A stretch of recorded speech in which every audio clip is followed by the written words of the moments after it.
So our third speaker in this session is Asya Pereltsvaig, who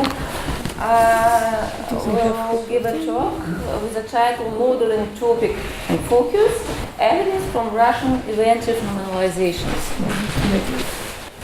Okay, so it's probably no surprise to anyone that languages differ as to how much topic and focus and information structure in general can affect syntax. In some languages like English, you have only one frozen word order and it cannot change depending on information structure.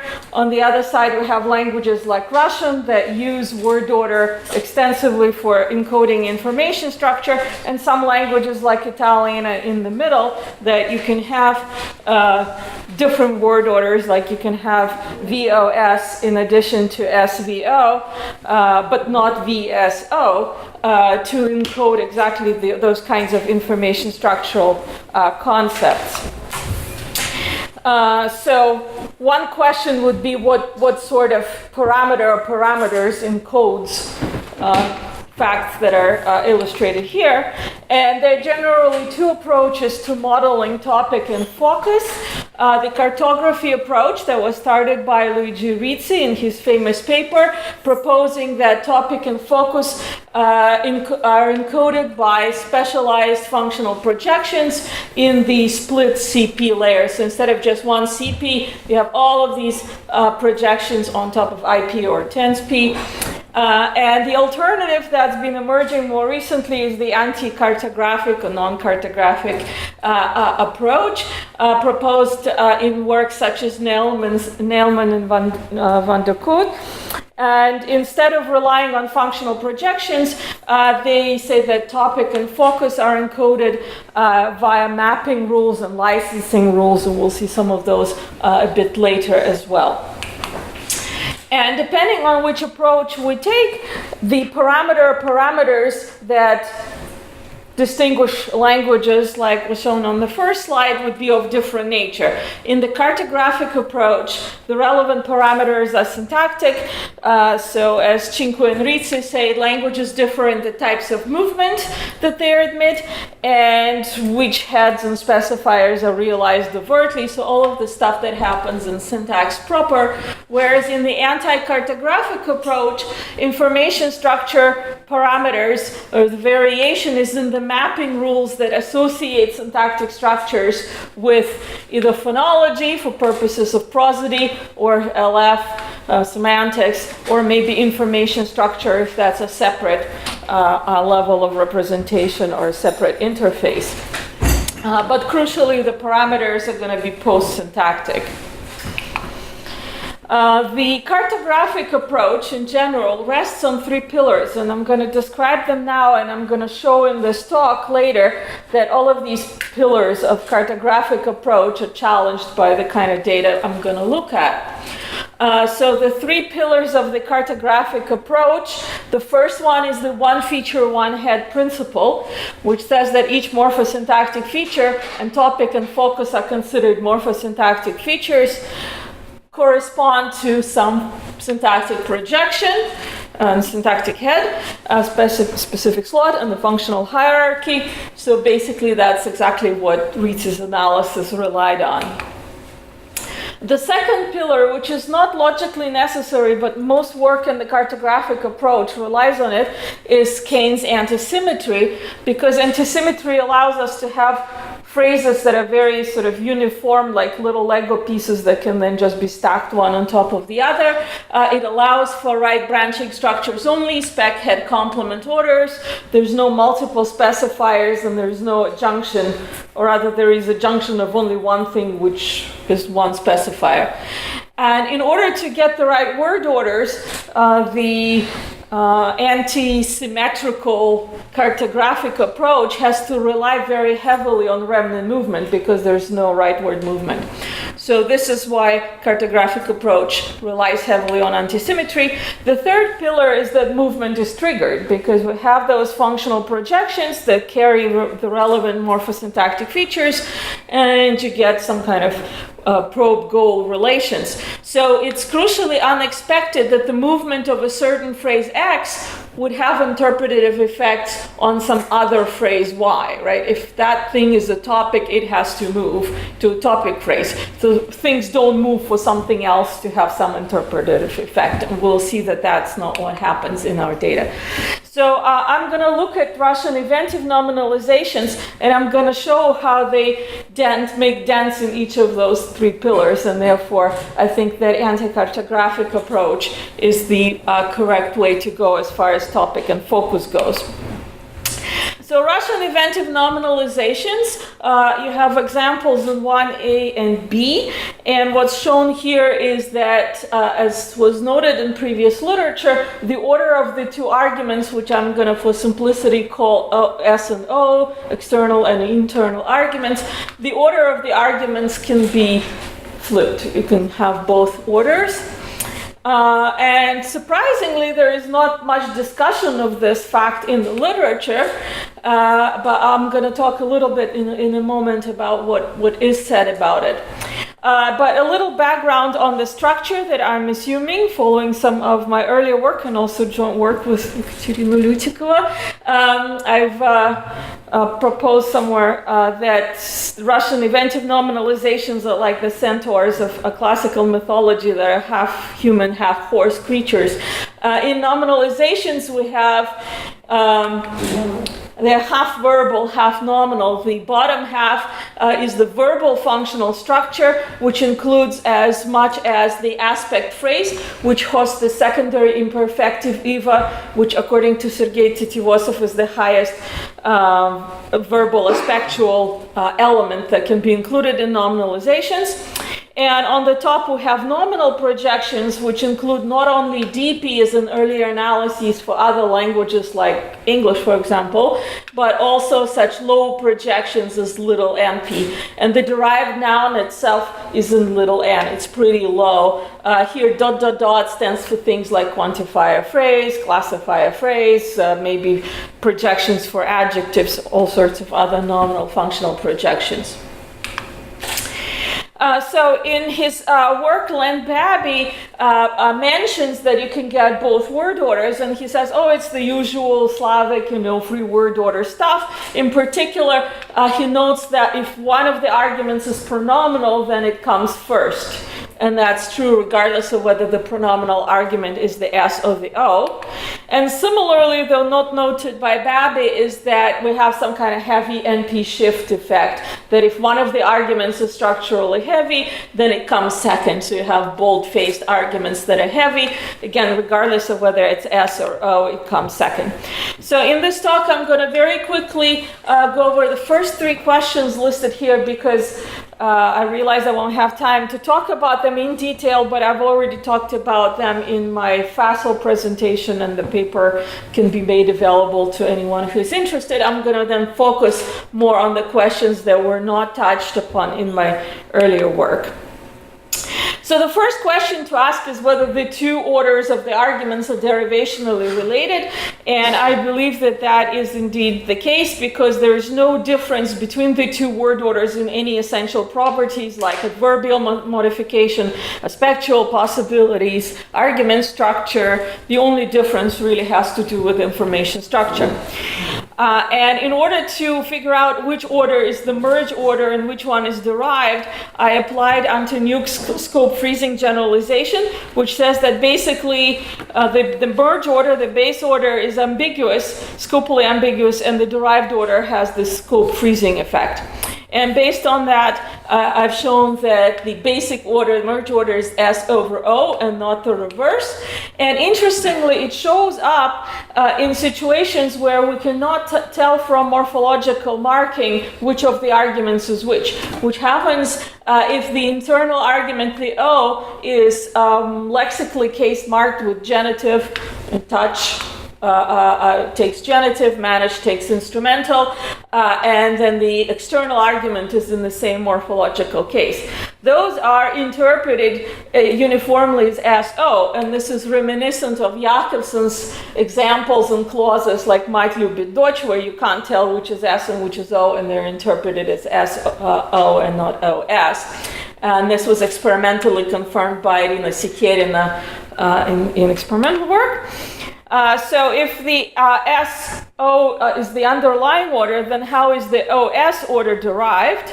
Like in examples in 7, and logically there's two possibilities. Either the S moves to the right of the O, or the O moves to the left of the S. And to those of you allergic to the rightward movement, as Keynes would be, there's a way to do it in the Keynian fashion by first taking the S, the external argument, and evacuating it out of the little np, and then taking that remnant little np and moving it even further to the left with the remnant movement, which will essentially give you the exact same thing as rightward movement. But I don't think that's the right analysis to do, because this analysis predicts that the external argument is going to be the rightmost thing in the nominalization. And that's actually not the case, because you can have the orders where various adverbial PPs follow the external argument. And to some speakers, those are actually preferred. And that order is exactly the problem for that kind of remnant movement analysis. On this slide, I have just a more elaborate example to show the same thing. So I'm going to skip that in the interest of time. So if it has to be the movement of the O over the S, the next question is where that O moves to. What's the landing site? And I could think of 3 possibilities. But I'll tell you about that in a second. But first, is it an A or A bar movement? Because the movement is so local, we're just flipping the arguments. It's sensible to think that it's A movement, but I've actually shown in my earlier work, based on data from binding and weak crossover, that it's actually A bar movement. And you can see in 10A, for example, that the O, which moved over the S, cannot bind into the S. So it doesn't land into a binding position. So where does it move to? Some kind of A bar position. One option is to use the specifier of that aspect phrase, because the head could host the eva suffix, but then the spec is just there, so why not use that? The second possibility is a junction, and the third possibility is to use some kind of topic or focus projection, which is exactly what the cartographic approach would do. But to decide between these options, we have to see how topic and focus are expressed in these nominalizations. I'm using standard definitions of topic and focus and contrastiveness, with the only little problem that the typical diagnostic for new information focus is questioning with a WH element. So in something like, what did John buy? John bought a pizza. A pizza is new information because it can be questioned by a WH word. The problem is, of course, we can't extract WH questions out of a nominalization because of its DP island. So basically just relying on context and what is known in context and what is new information. So these are sort of a minimal pair of examples that I Googled. In a text about Jewish history, we have destruction of Jerusalem by Vespasian. In a text about Roman history, destruction by Romans of Carthage. So you can see, depending on context, we get a different word order. Now, about what happens if we have contrastive focus. Well, contrastive focus, again, whether it's an S or an O, doesn't front to the far left, as noted for clauses in Nelman et al.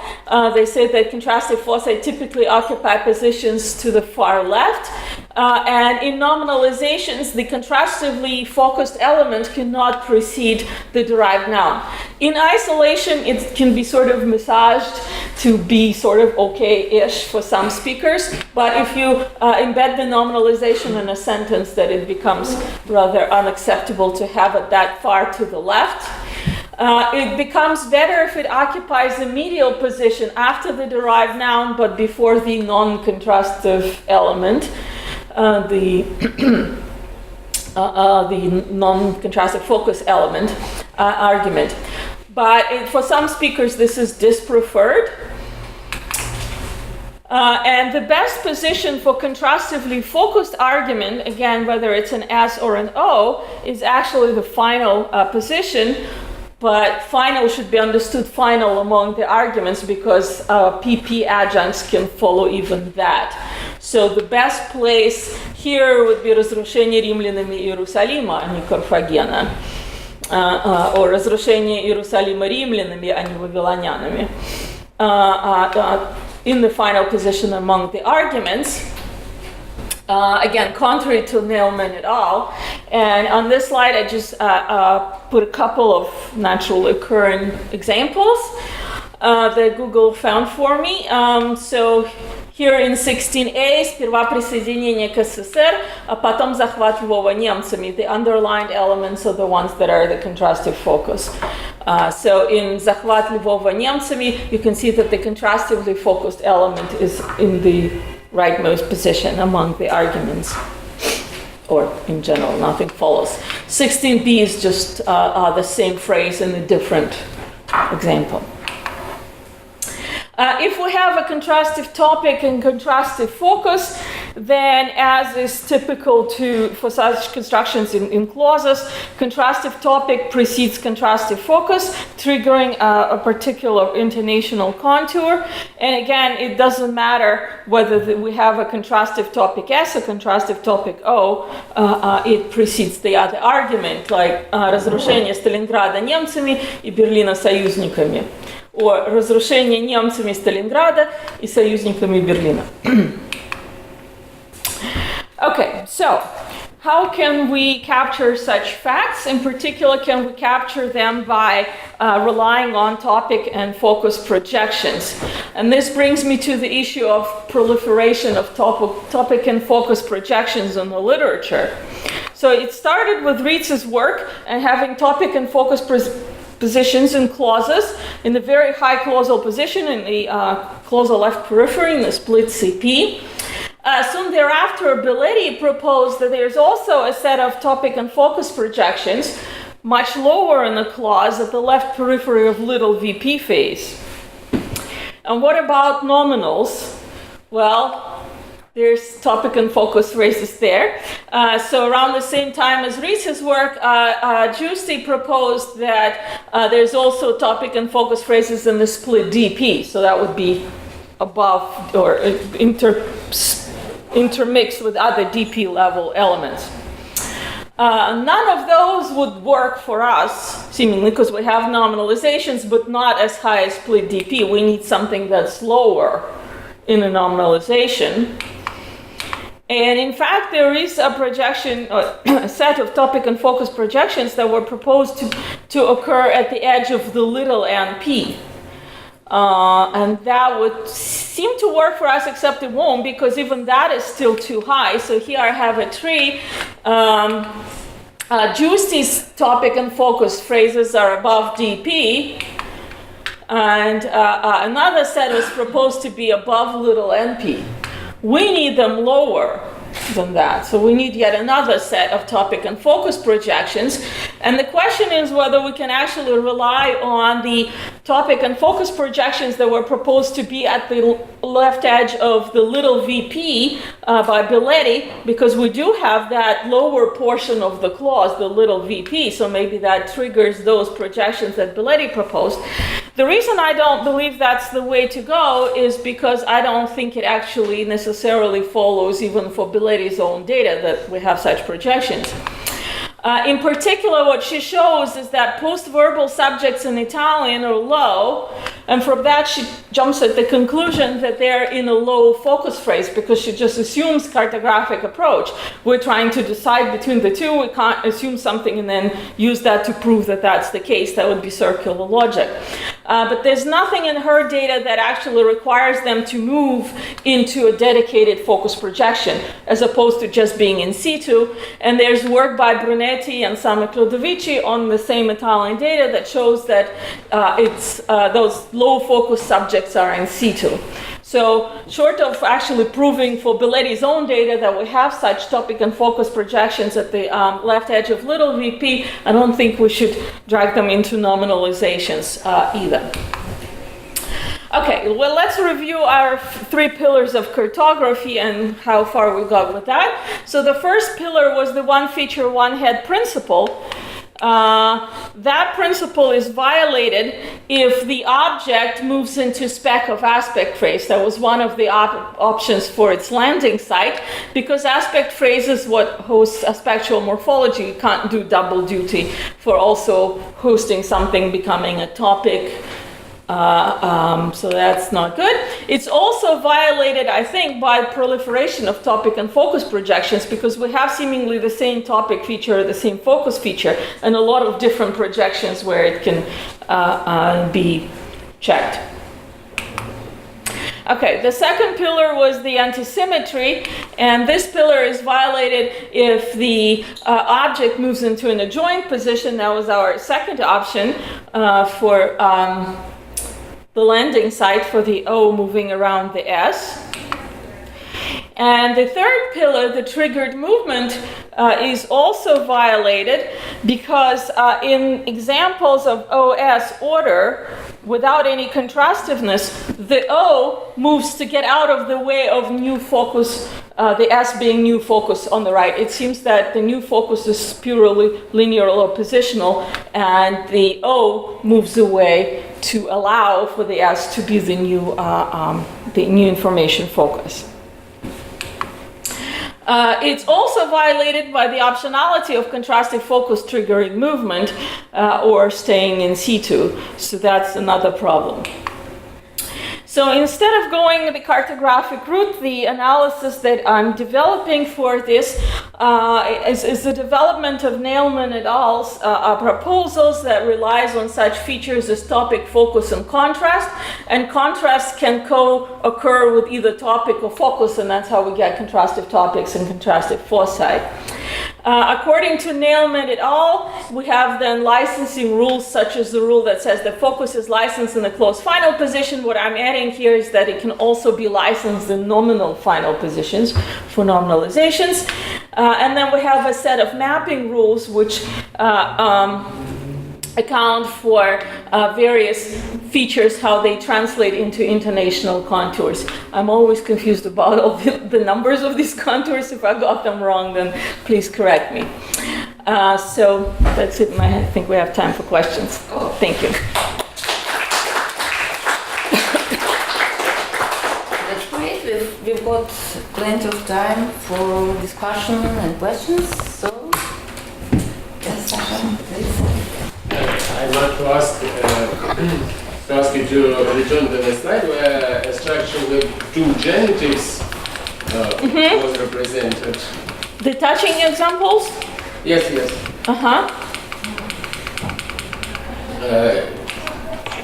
Okay. We'll get there.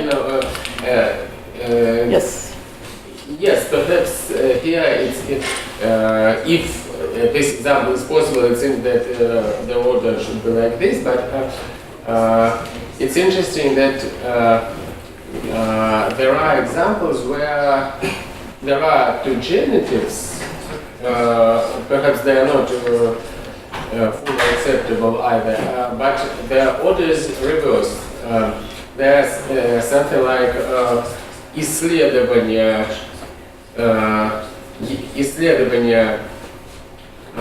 языка X Ivanova и Petrova. It seems that if at all it's possible, it's marginal, just like 5A.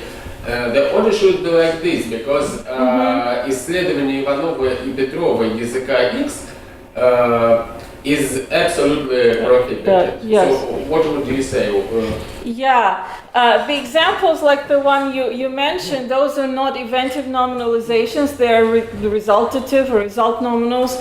And in the result nominals, you always get the order OS and it can't be reversed. And notably, you don't get the same kind of heavy NP shift effect. So you can't say something like коллекция Эрмитажа картин голландских мастеров XVI века. That's bad even if the second argument is long.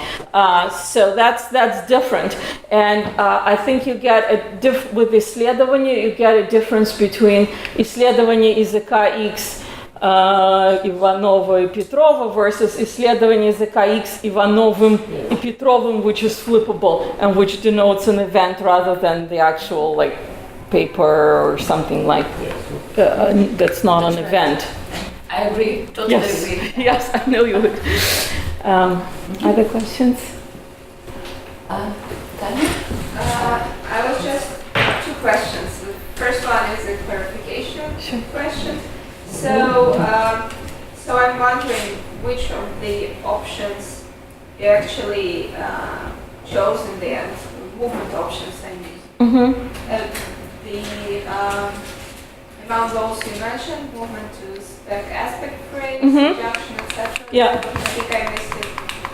The third was the topical phrase, topical focus phrase.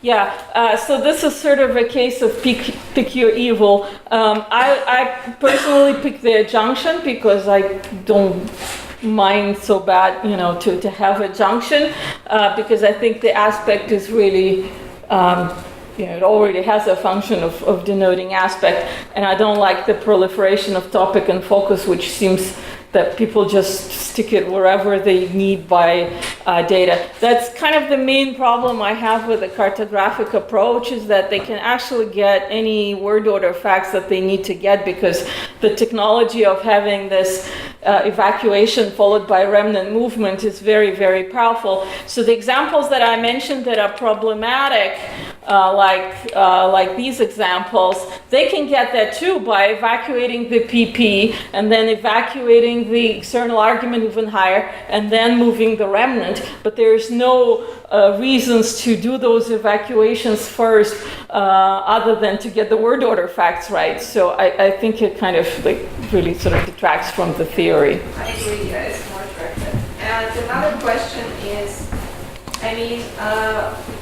wouldn't it be a good idea to say that focus is actually VP final rather than both VP final and NP final that you proposed? So in eventive nominalization we still have this projection, we could unify this kind of thing, maybe. I'm not sure whether it derives the order in the right way. Yeah, that's a good idea. Yeah. I'm not sure. I'd have to think about that. Thank you. Yes. Because I think there were several people who suggested that focus in Russian is at the right edge of the VP, so like probably to maintain this idea. That's a suggestion. Thank you. Well, thank you very much. I was listening to talks about information structure in Russian. I always wonder why people don't take into account Natalia Slusev's work. Whose work? Natalia Slusev's work, which is the most detailed and important work on this topic so far. And actually, I think that actually her theory, which is based on relative information structure, and also on the idea that what you have to the right is not exactly the focus, but the part of the information structure which is least presupposed, so to say, is very much in line with your proposal. And I think I didn't make overt references to it, just in the interest of time, but I read her book, and I agree with much of what she says. Unfortunately, I read it after I've done some of this work, so I didn't refer to it directly, but like you mentioned, that we're in agreement about a lot of the issues there, but definitely, yes, thank you. A small question, it's a follow-up of my previous question. So if we suppose what I largely agree with, that исследование языка X Ivanova и Petrova is the result of the nominalization, do we expect, and is it the case that some context like в ходе исследования языка X Ivanova и Petrova are completely out? are unacceptable. Because, I think that would be the of course, it prediction. shouldn't be acceptable with Yeah. nominalization. Yeah, that's a good point. That's exactly what I would predict, and that's also seems to be my judgment to the extent that I still have any judgments left, but you guys tell me if that's indeed the judgment. В ходе исследования языка X Иванова и Петрова. Katerina doesn't like it, so okay. But we worked on this so much.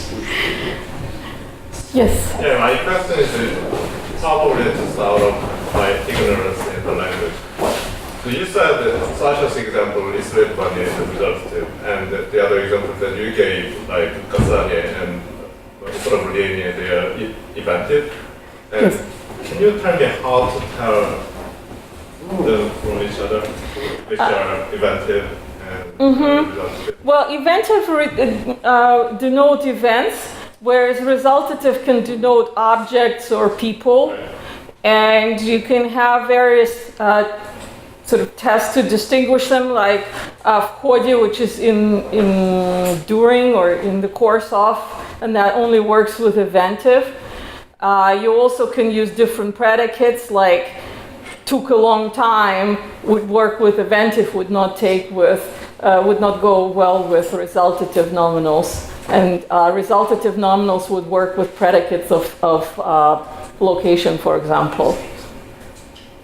Obligatory internal argument.